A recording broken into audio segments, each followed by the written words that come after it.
नमस्कार दोस्तों, कासन स्टडी की ऑनलाइन क्लासेज में आप सभी का स्वागत है।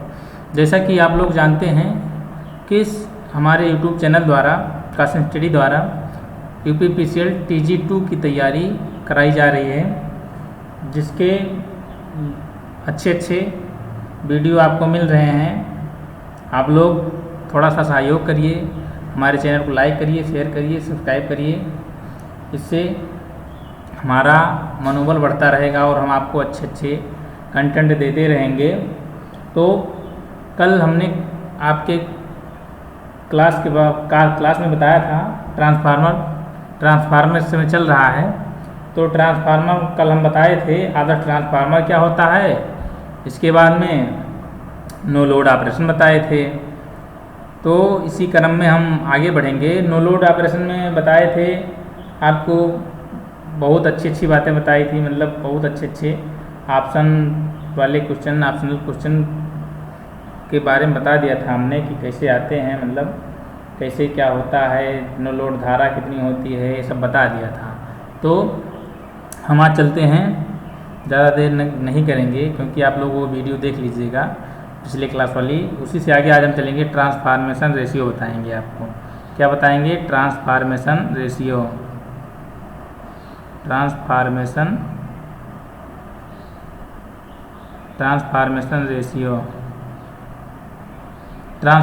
रेशियो क्या होता है?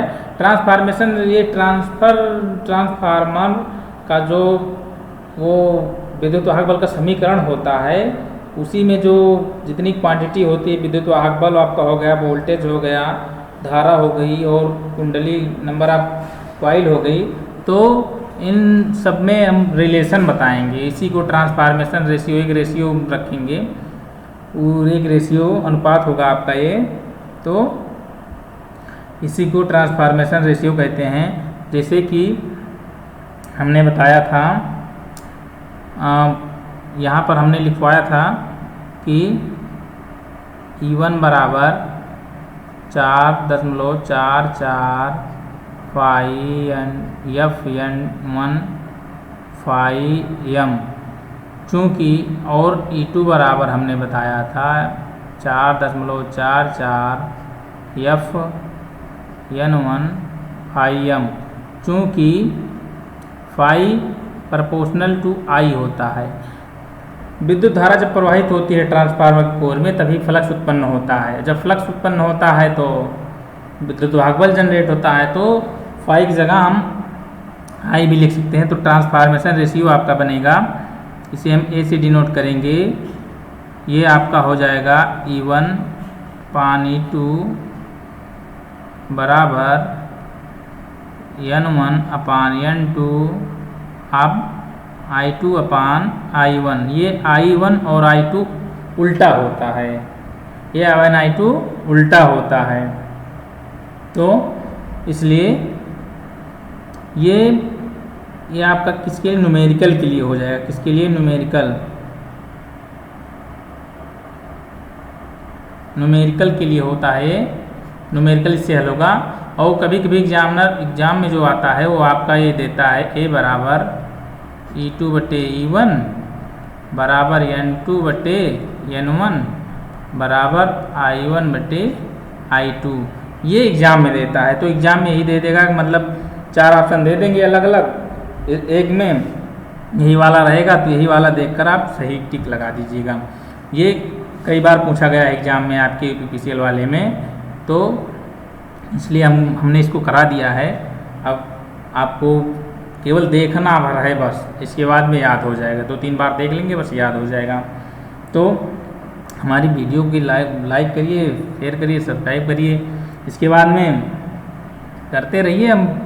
हम आपका कोर्स तो पूरा कराएंगे ही, आपको सिलेक्शन भी दिलवाएंगे। लगे रहिए बस हमारे साथ। हम लोग इतनी मेहनत कर रहे हैं तो आप भी थोड़ा तो मेहनत कर दीजिए हमारे साथ, क्योंकि नौकरी तो आपको लेनी है, हमको तो लेनी नहीं है। नौकरी आप पा जाएंगे तो ठीक रहेगा, अच्छी रहेगी, सब सारी व्यवस्थाएं अच्छी हो जाएंगी आपकी, आपको इधर उधर भटकना नहीं पड़ेगा। तो आज फिर अब हम आपको क्या बताएंगे, ट्रांसफ़र कैसे होता है। ट्रांसफ़र कैसे होता है, जैसे मतलब ये E2 हुआ तो E2 बराबर क्या होगा, E1 बराबर क्या होगा। तो सारे कंपोनेंट आपके जो ट्रांसफ़र हो रहे हैं, रेजिस्टेंस हो जाएगा आपका वोल्टेज हो जाएगा, धारा हो जाएगी, ये सब ट्रांसफ़र कैसे होते हैं इसके बारे में हम बताएंगे। इसके बारे में बता देंगे। फिर आपका आ जाएगा वैसे पहले ट्रांसफ़र कैसे ट्रांसफ़र होता है इसके बारे में हम बताएंगे। अब चलिए हम एक रेशियो बताते हैं कैसे ट्रांसफ़र होता है। अगर सेकेंडरी बाइंडिंग पर दूसरा कुछ है, सेकेंडरी पर दूसरा कुछ है, द्वितीयक पर अगर द्वितीयक बाइंडिंग पर यदि आपका R2 है, आपका X2 है, इसके बाद में E2 है, ये आपका V2 हो गया, I2 हो गया। जैसे प्राथमिक बाइंडिंग और सेकेंडरी बाइंडिंग तो ट्रांसफ़र कैसे होगा, तो यहाँ से R2 बराबर जो होगा, R2 डैश बराबर होगा आपका A स्क्वायर, ये जो क्वांटिटी है R2, यहाँ से ये आपका हो गया, यहाँ से X2 बराबर आपका हो जाएगा, X2 डैश बराबर हो जाएगा X2 बटे A स्क्वायर आपका हो जाएगा। ये सॉरी बटे नहीं, A स्क्वायर X2 हो जाएगा आपका, ये आपका A स्क्वायर X2 हो जाएगा। यहाँ से E2 बराबर आपका हो जाएगा E2 डैश बराबर, यहाँ से V2 बराबर हो जाएगा, V2 डैश बराबर हो जाएगा V2। लेकिन यहाँ से जो I2 होगा, I2 डैश बराबर होगा, वो आपका हो जाएगा I2 बटे A, ठीक, बटे आपका A हो जाएगा। ये यहाँ से आपका हो जाएगा, ठीक। इसके बाद में जैसे यदि ये तो दूसरा हो गया, ये द्वितीयक बाइंडिंग है, जब प्राथमिक पर ट्रांसफ़र करेंगे तो ये हो जाएगा, ये प्राथमिक पर, द्वितीयक को जब प्राथमिक पर ट्रांसफ़र करेंगे और फिर इसी क्रम में जब प्राथमिक से द्वितीयक पर ट्रांसफ़र करेंगे तब क्या होगा, प्राथमिक से जब द्वितीयक पर ट्रांसफ़र करेंगे तो आपका हो जाएगा R2 डैश बराबर R2 बटे A स्क्वायर, ये हो जाएगा आपका। X2 पर जब ट्रांसफ़र करेंगे X2 डैश बराबर तो X2 बटे A स्क्वायर हो जाएगा आपका।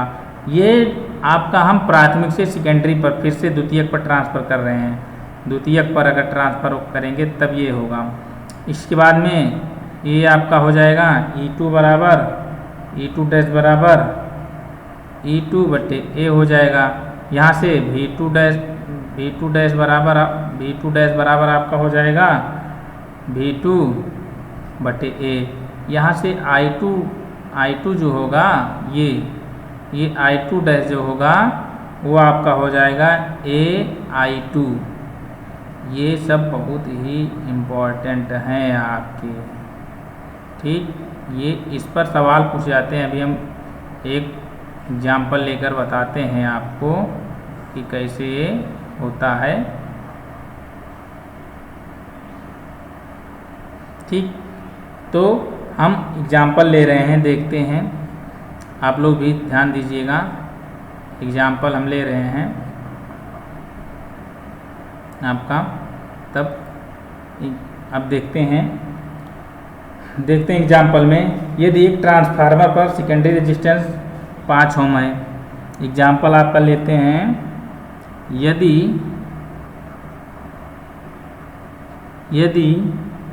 ट्रांसफार्मर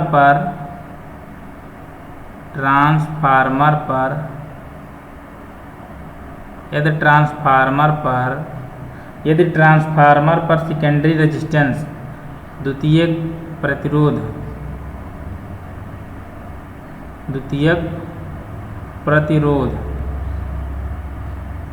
प्रतिरोध यदि 5 ओम है, 5 ओम है, यदि यह 220/440 ये वोल्टेज का ट्रांसफार्मर है, वोल्टेज का ट्रांसफार्मर है, वोल्टेज का ट्रांसफार्मर है। तो प्राइमरी बाइंडिंग पर कितना रेजिस्टेंस होगा? तो प्राथमिक बाइंडिंग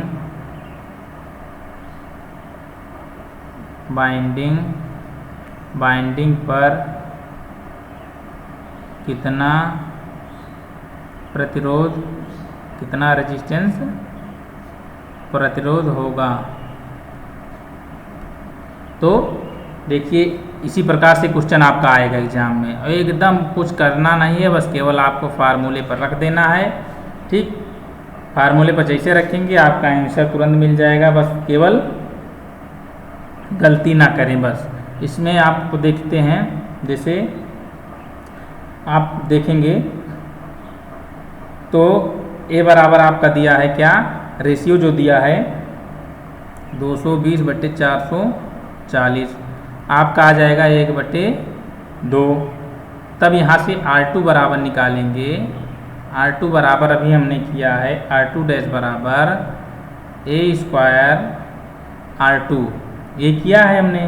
तो यहाँ से A² का मान आप देख ही रहे हैं, 1/2 का होल स्क्वायर इंटू R2 का मतलब 5 ओम है। तो आपका क्या हो जाएगा 1/4 गुणे 5 बराबर कितना होगा 5/4, ये आपका हो गया 5/4 ओम। ठीक, ये आ गया।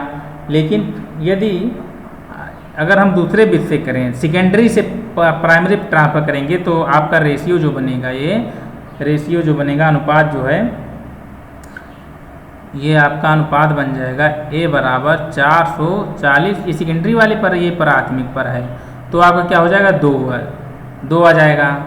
जब इसे हल करेंगे तो यहाँ से R2 डैश बराबर हो जाएगा, R2 डैश बराबर हो जाएगा यहाँ से R2/² हो जाएगा। तो R2 का मान 5 आपने किया है, 2 का स्क्वायर, यहाँ से भी 5/4 आपका आ गया। तो चाहे जैसे करिए, चाहे प्राइमरी से करिए सेकेंडरी पर ट्रांसफ़र, चाहे सेकेंडरी से प्राइमरी पर ट्रांसफ़र हो, लेकिन उसके मान में कोई परिवर्तन नहीं होगा। तो एक क्वेश्चन और ले लेते हैं, देखते हैं। एक क्वेश्चन और ले लेते हैं ताकि आपको कोई कन्फ्यूजन ना रहे, बाद में कोई कन्फ्यूजन ना हो, इसलिए हम एक क्वेश्चन आपका और ले रहे हैं। देखते हैं, यदि क्वेश्चन है, यदि 220/110 सिंगल फेज ट्रांसफार्मर में, एक फेज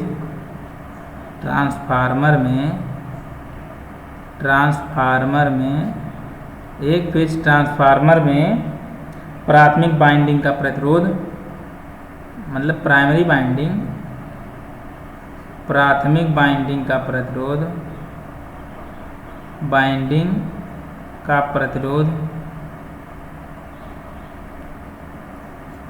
बाइंडिंग का प्रतिरोध 4 ओम है, 4 ओम है। तो सेकेंडरी बाइंडिंग या द्वितीयक बाइंडिंग का प्रतिरोध कितना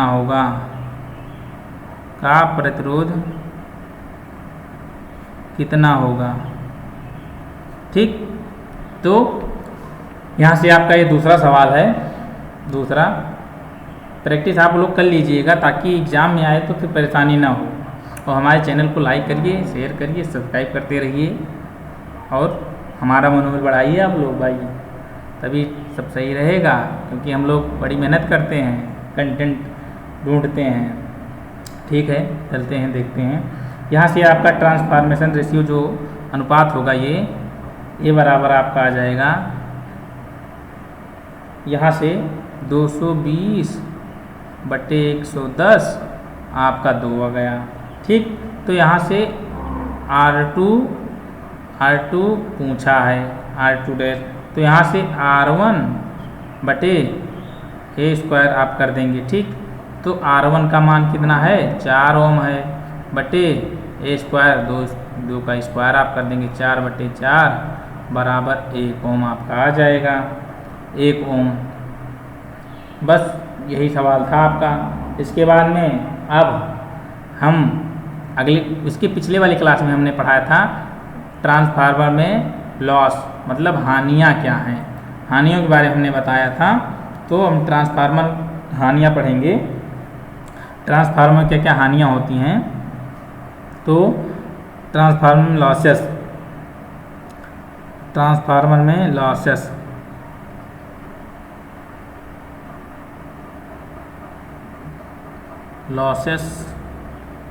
ऑफ ट्रांसफार्मर, ट्रांसफार्मर में हानियाँ,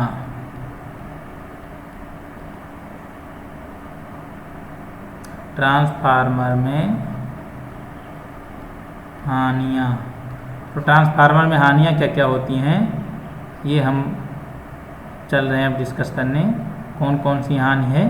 तो ट्रांसफार्मर में कौन कौन सी हानियाँ होती हैं।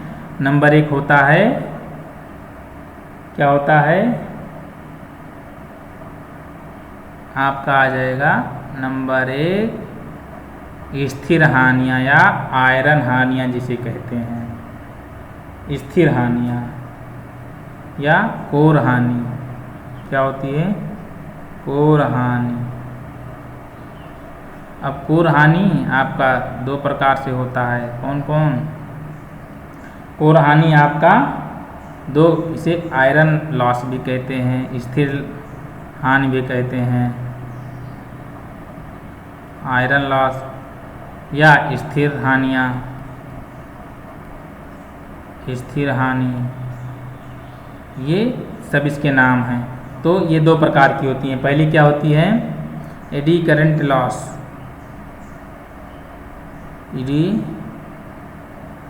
Current loss, eddy current losses आपका। फिर इसके बाद दूसरा क्या आ जाएगा हिस्टेरिसिस, हिस्टेरिसिस लॉस,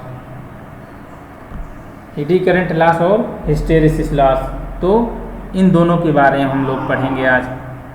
तो देखते हैं क्या क्या होता है। तो पहला आपका हो जाएगा क्या एडी करंट लॉसेस। ठीक, AD current loss, current loss, AD current loss आपका क्या होता है एडी करंट लॉस। इसे क्या किसी डिनोट करते हैं, इसे ई से दर्शाते हैं, किससे टी से, एडी करंट लॉस। तो इसका फार्मूला केवल फार्मूला पूछता है आपका, इसलिए फार्मूला बता दे रहे हैं। तो eddy current loss PE equal to आपका हो जाएगा कि ये कांस्टेंट है आपका फाई के फाई एम, ये नहीं फाई नहीं सॉरी, ये आपका फाई एम नहीं बी एम के, ये आपका हम काट दे रहे हैं, देखते हैं। ये आपका क्या हो जाएगा ये के, इसके बाद में के आपका हो जाएगा के, ये आपका हो जाएगा के फाई एम, फाई मैक्सिमम इसे कहते हैं, फाई एम स्क्वायर, ओ सॉरी फाई एम नहीं होगा बी होगा, बार बार फाई, ये आपका बी होगा, बी एम स्क्वायर के B M square F square T square भी एफ स्क्वायर टी स्क्वायर भी। यहाँ से आपका जो है बी आपका हो जाएगा क्या, बी किसे डिनोट करते हैं, मैग्नेटिक फील्ड का इंटेंसिटी है, चुंबकीय क्षेत्र घनत्व,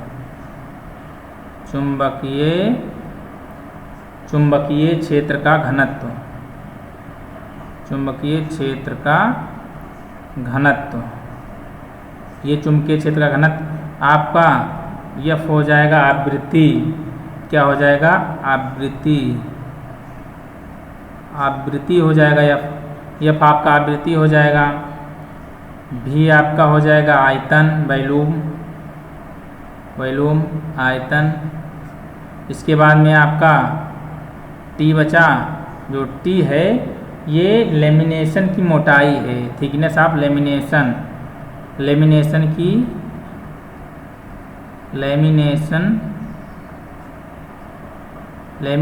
की मोटाई, थिकनेस ऑफ लेमिनेशन। तो आपका यहाँ से एक सवाल बनता है, ठीक, ईडी करंट, अब इसके हम बताएंगे ये क्या होता है eddy current losses.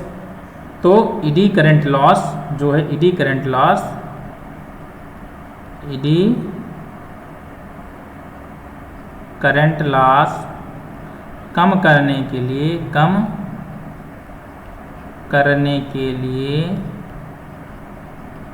ED current loss कम करने के लिए लेमिनेशन किया जाता है। क्या किया जाता है, लेमिनेशन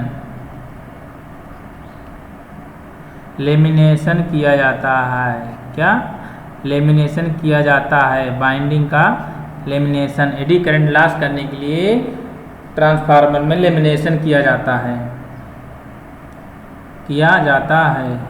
लेमिनेशन किया जाता है। जैसे अब लेमिनेशन के मतलब, और कोर को क्या होता है, कोर को पतली पतली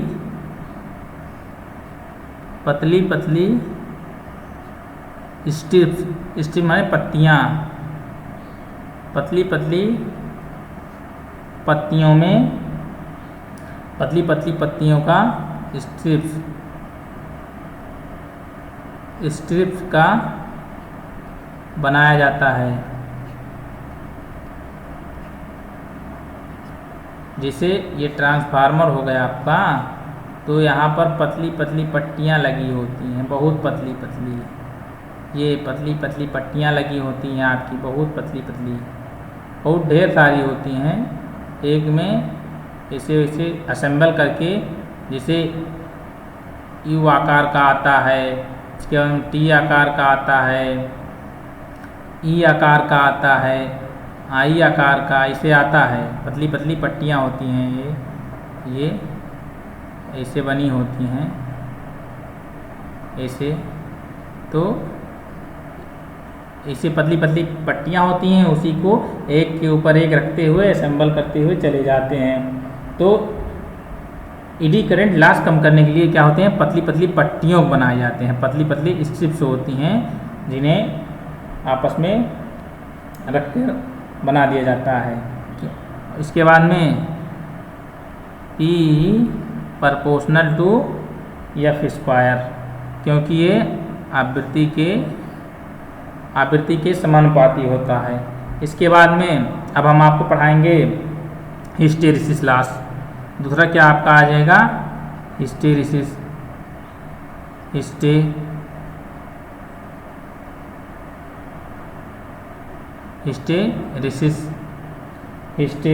लॉस। तो हिस्टेरिसिस लॉस आपका क्या होता है, हिस्टेरिसिस लॉस को पीएच, हिस्टेरिसिस लॉस को के पी आप पीएच आप इसे रखेंगे।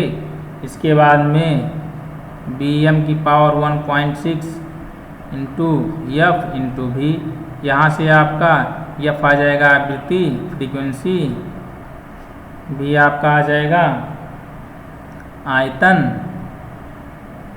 आयतन और बी है आपका चुंबकीय क्षेत्र का घनत्व है ही। तो यहाँ से P प्रोपोर्शनल आपका F, वहाँ क्या था उसमें F स्क्वायर था, इसमें F है, उस वाले में F स्क्वायर था ईडी करंट लॉसेस में, लेकिन हिस्टैरिसीस में F है। इसे कम करने के लिए उच्च पारगम्यता की क्या होता है, कम करने के लिए हिस्टैरिसीस लॉस कम करने के लिए क्या होता है, उच्च पारगम्यता हाई हिस्टैरिसीस हाई परमेबिलिटी उच्च पारगम्यता का पदार्थ यूज करते हैं, प्रयोग करते हैं हिस्टैरिसीस लॉस कम करने के लिए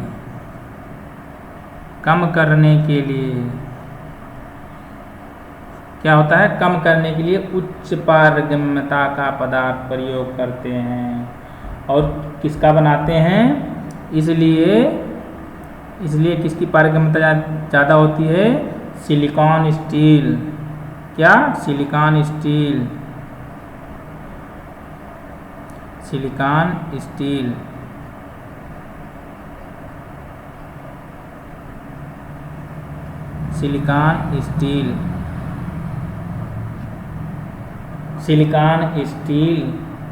के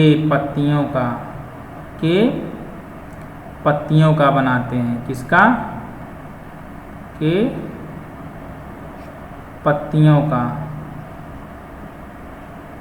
बनाते हैं, किसका बनाते हैं, सिलिकॉन स्टील के पत्तियों का बनाते हैं। मेरे प्यारे स्टूडेंट, हमारी वीडियो आपको कैसी लग रही है, कृपया लाइक करिए, शेयर करिए, सब्सक्राइब करिए और हमें बताइएगा कमेंट में भी कैसी लग रही है, क्योंकि इतनी मेहनत कर रहे हैं तो आप हमें बता सकते हैं, इसलिए ज़रूर बताइएगा हमें। ठीक है, फिर हम अगली क्लास में मिलते हैं। अब अगले क्लास में अभी केवल हमने कोर हानियाँ बताई हैं, कोर हानियाँ जिसे आयरन लॉस या स्थिर हानियाँ कहते हैं, ठीक। और इसमें आपको केवल 2 ईडी करंट लॉस और हिस्टैरिसीस लॉस बताया है। इसके अगले वाली क्लास में हम आपको कॉपर लॉस बताएंगे। तब तक के लिए धन्यवाद।